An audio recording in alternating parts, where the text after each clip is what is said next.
Hey everyone, my name is Penny Zanker, and it's time to reset. This podcast goes beyond just navigating change.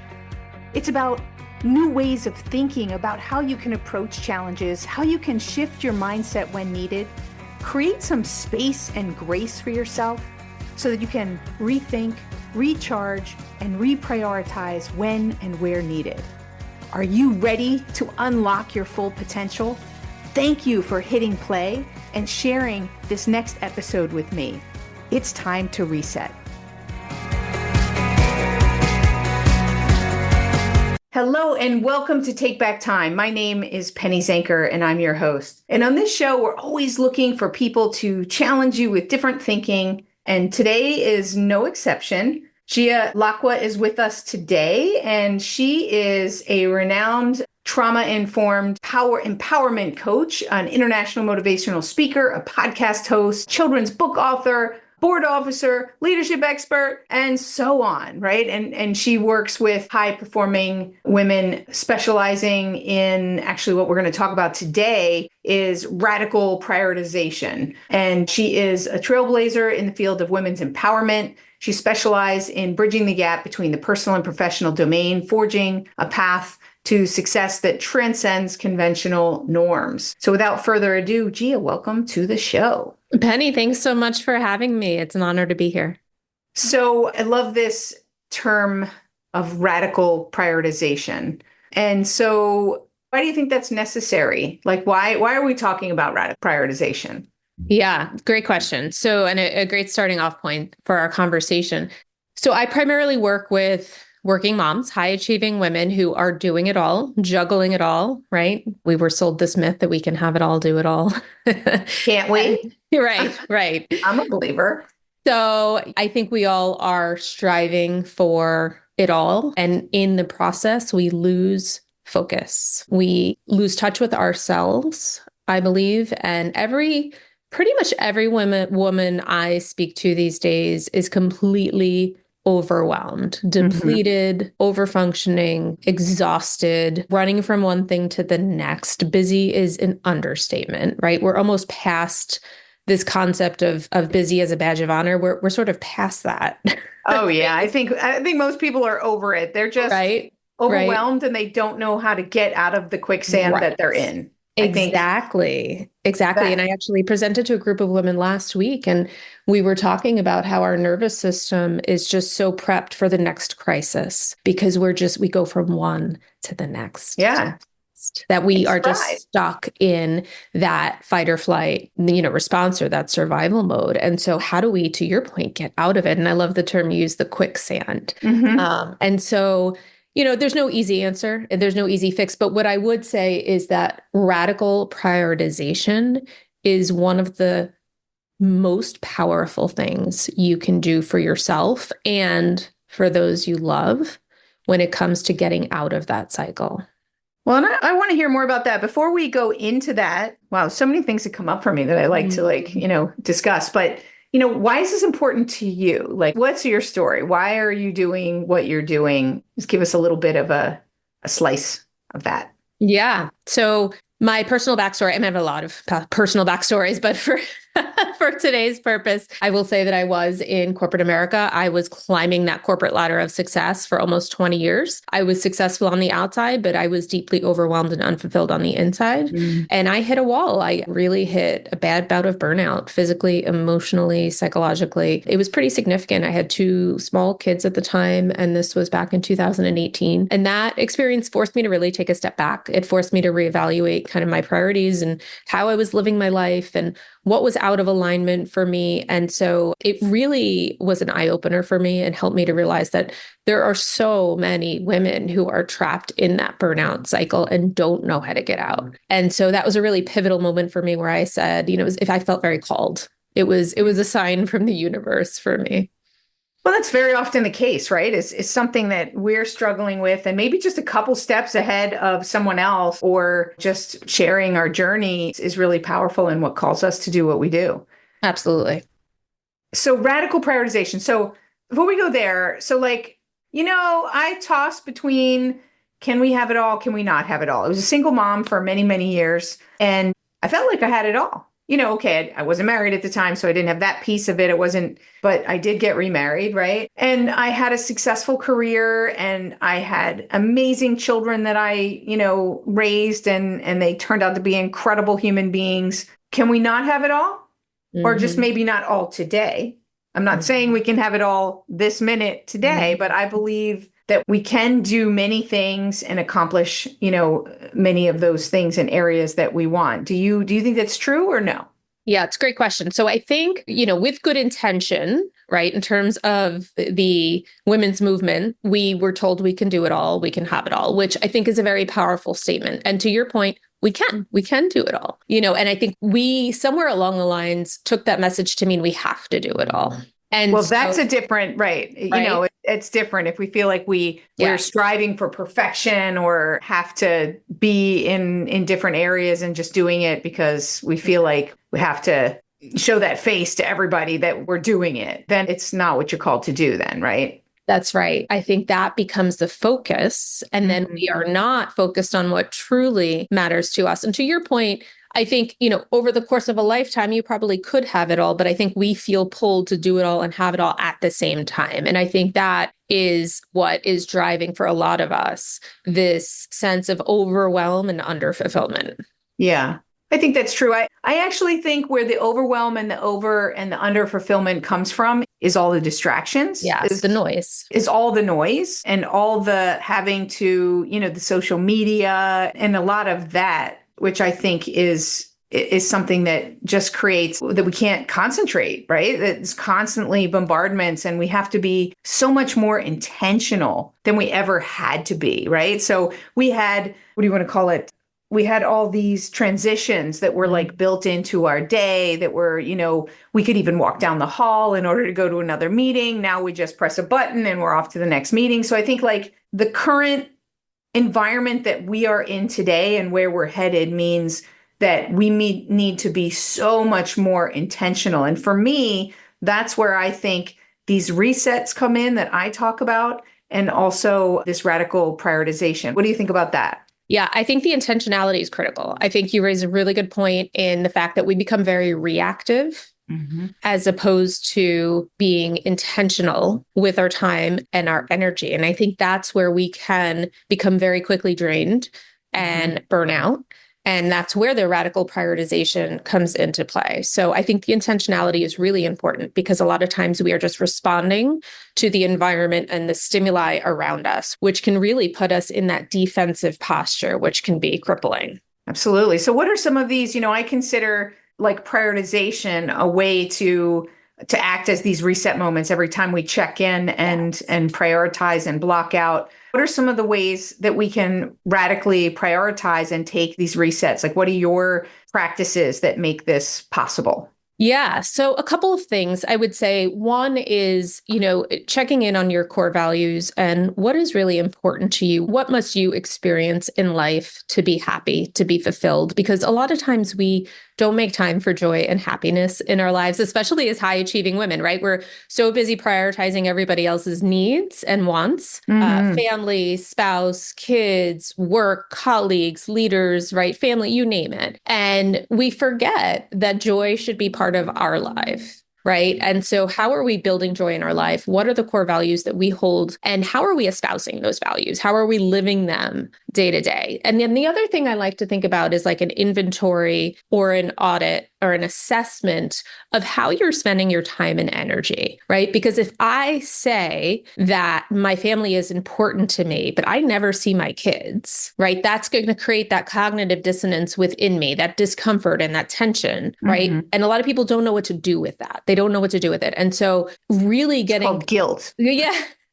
it does show up in a form of guilt, right? As mom guilt. That's right. Shame. And so when we're clear on what we is important to us, both in our values as well as our priorities, like what are your big buckets in life? Where do you want to spend your time and energy? And then look at where you're spending your time and energy, right? And then if you find that there's a significant disconnect, that is usually what's underlying that discomfort that you're feeling, right? And it also helps you with that radical prioritization and to focus to say, if this doesn't align to my values, if it doesn't align to my priorities, it makes it very clear right? For you to set those boundaries and to help you to deprioritize. And so the other things sort of fall to the wayside.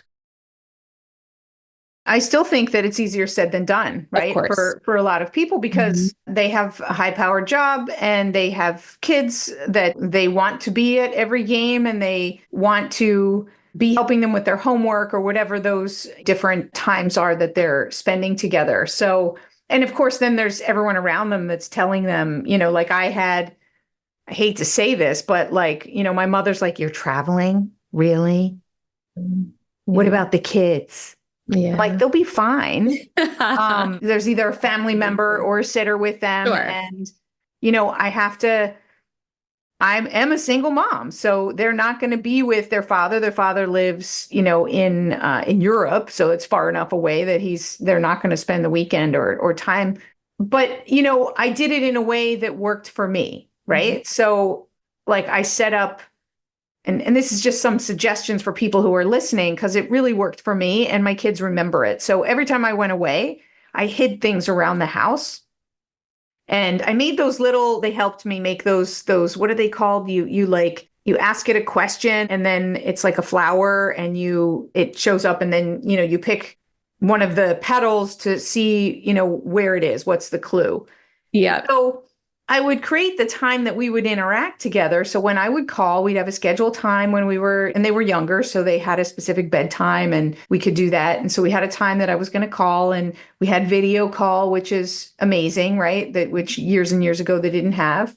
And we made it fun and we created a real connection out of it. So even though I wasn't home, we still had a meaningful connection that we made. And so that's also what I mean about being more intentional. Yeah. Like, if we're intentional about all of those areas, I think it's important for us to give ourselves a break, that it's not always about the number of hours that we spend, whether it's at work or with the people we love, or whether it's health, all of those things. It's about what is coming back to your radical prioritization. What's Yeah. the one thing that makes the biggest difference?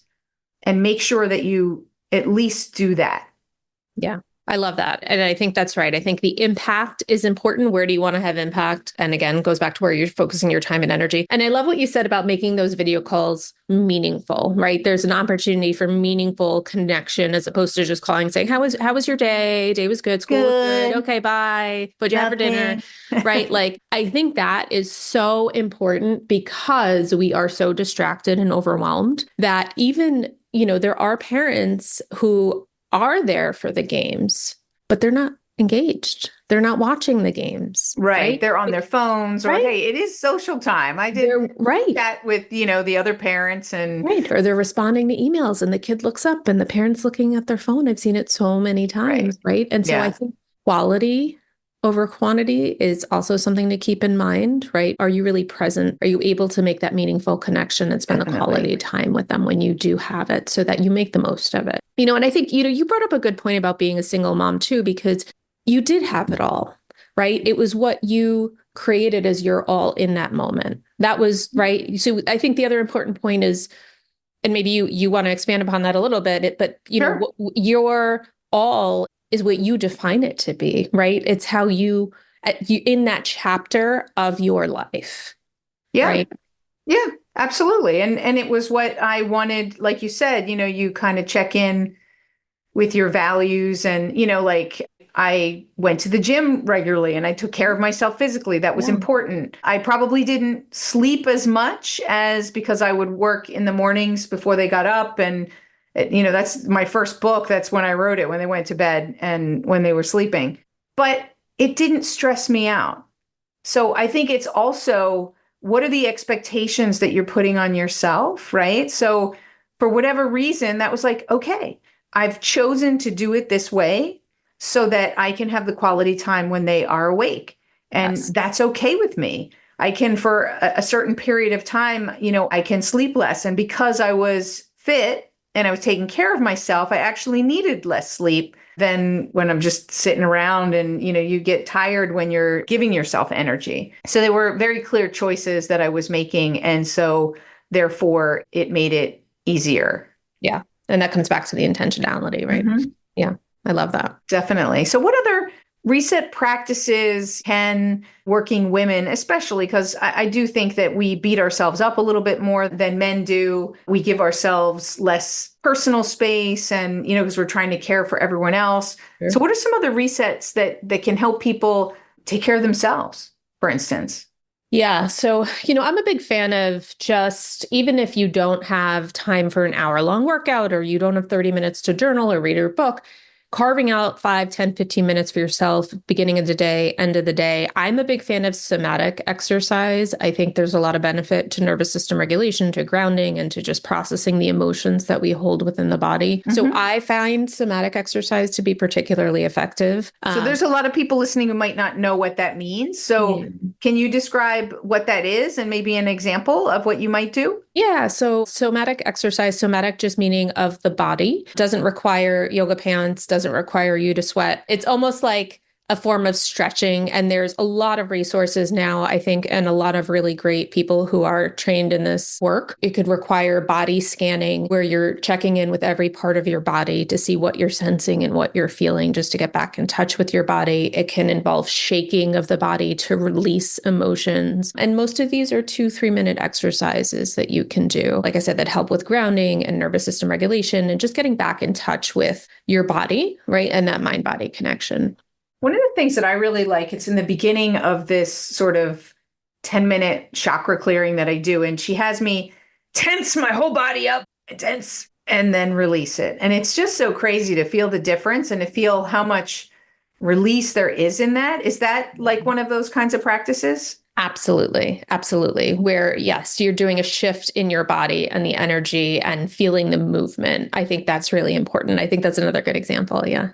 And I love, like you said, that that it takes just a couple minutes, Yeah. right? And I was actually in my research, I found that we can actually reset our nervous system in 60 seconds, right? Mhm. We can just 60 seconds of deep breathing or, like you said, movement, and so we can't say we don't have the time. And that's where it comes back to intentionality again, right? Is you can make the time for 60 seconds in between whatever you've got.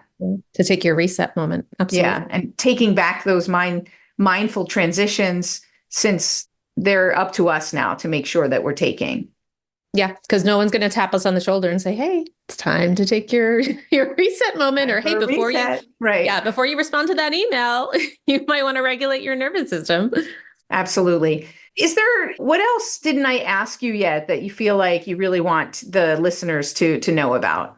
Yeah, I appreciate that question. I think one thing I want to touch on as it relates to the radical prioritization and kind of the mindset of intentional focus is there's an exercise I use with clients and with myself, in full disclosure, that I call the lookup exercise. And it's when you're feeling stuck, when you're really sort of in the thick of a challenge, a situation that you're having, and we can get really bogged down, right? We can get really mired in the details. A lot of us have those spiraling thoughts. I get them quite often. So one of the things I like to do in those moments, I call it the lookup exercise. And if you are a religious or spiritual person, it could mean look up to, a higher God or being, but it doesn't have to. The other way I like to think about it is to really look inside, tune into your inner intuition, get really quiet, focused, listen to what your mind and your body are telling you. And it's kind of like zooming out from the problem and taking that 30,000-foot view. It's how do we look at this from a higher perspective? How do we tune out the external noise? How do we distance ourselves from the emotions in the moment and the stress to look at things from a broader and more objective perspective? So, what is the bigger picture here? And instead of focusing on the short-term frustration, thinking about the long-term implications, right? And thinking about the big picture purpose or lesson in the experience. Absolutely. That's the whole idea of a reset moment, right? Is to step back away from the emotion that's swirling around and get some perspective, whether it's priorities, whether it's just looking at that bigger picture, right? It can open up new ways of looking at things. It can shift our focus completely, right? And Yeah. realize, like, why am I spending 2 hours trying to get this one slide together when, that's really only going to be up there for 2 seconds, right? Yeah, So yeah. not that I'm working on slides right now, and that might be something I'm doing. Of course not. But yeah, it's that just reconnecting to the bigger picture is so important to do early and often. And just, yeah. And sometimes we can't do it ourselves. Would you agree with that? Like sometimes You're stuck in it. we're stuck. We've got the same visual, and every time, we have the same conversations in our head and the same. So, what are some ways to get outside of ourselves that we could do that to make that process easier? Yeah, great question. So I think for some people, journaling can be helpful to kind of organize your thoughts, get it out of your head and on paper. Sometimes brings a lot of clarity for people. Obviously, working with a coach is always a great resource, or a therapist. And then also, I would say find someone you trust, right? A friend or a family member that you trust and feel comfortable sharing with, that you can kind of bounce ideas. So, because they have a very different focus or a different perspective on the situation, if they have one at all. And so sometimes having a more objective view is helpful. But yeah, I think it really is about reframing the challenge and resetting our perspective, and really being able to look at how are we aligning to our higher purpose. Yeah. I love that. That's so in line with my whole concept of the reset mindset, is just to live in that state. It's hard. It is hard. But when we have tools and we practice those on a regular basis, then it turns a skill set into a mindset, right? It's like a go-to is when I'm feeling overwhelmed. I know that this is a trigger. Okay, recognize it sooner than later, and then go through the steps that you use to step back, get perspective, and realign, right? So how would you define a reset mindset from your background, your perspective, even though you don't know a lot about it, but how would you define it and why is it important? Yeah. So I think of a reset mindset as an opportunity to consciously choose to pause, right? Like sort of pressing pause on your life, taking that step back as an opportunity to reflect and align your thoughts and your actions to your values and intentions. And so I look at it as almost a recalibration of, getting out of those reactive patterns that we fall into as high achieving women, so that we can move forward with greater clarity.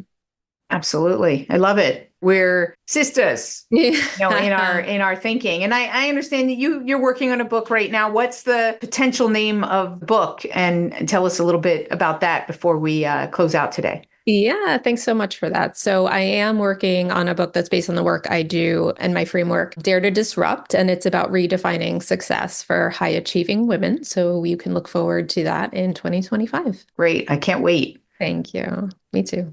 So where can people find more information about you today and connect with you? Yeah, absolutely. So you can go to my website, Lacqua, GIALACQUA.com. I'm also on Instagram at Lacqua, and on LinkedIn as well at Lacqua. So yeah, if you're interested, have questions, thoughts, feedback, please feel free to reach out. Great. Thank you so much for being here. Penny, thanks so much for having me. This was such a fun conversation. I appreciate, you having me on the show. Oh, it's my pleasure. It's always fun to have, talk with like-minded people and to hear different strategies and ways of doing things. And that's why you guys are here, right? All of you listeners, you're here to get some new insights. Maybe what you've been doing has been working for you, but maybe it stops working because things work until they don't. Absolutely. And then sometimes you need fresh ideas, fresh ways to look at things, new perspectives. And so that's what you're getting here. And so hopefully you're taking away also how you can really look at radical prioritization to get really clear on what's important to you, what it is that you really want, what you want, not what someone else wants for you, but what you want, and to really be more intentional about setting the priorities and the goals around and your intentions around those things and how you're going to achieve those meaningful relationships or meaningful results that you're looking for. So I hope you took away some great nuggets today. Stay tuned. We'll have other great guests that are coming on, and definitely connect with us over all of those social channels. Connect with Gia, and we'll see you in the next episode. My name is Penny Zenker, and this is Take Back Time. Hey, thank you for spending this time with me. It really means a lot. If you're feeling a little off, distracted, overwhelmed, stuck, or just out of sync, remember that's your signal to reset. And that's all it takes, just recognizing one reset moment at a time. So stay tuned for more tips, tools, tricks, stories, strategies, all here on Time to Reset. We'll see you in the next episode.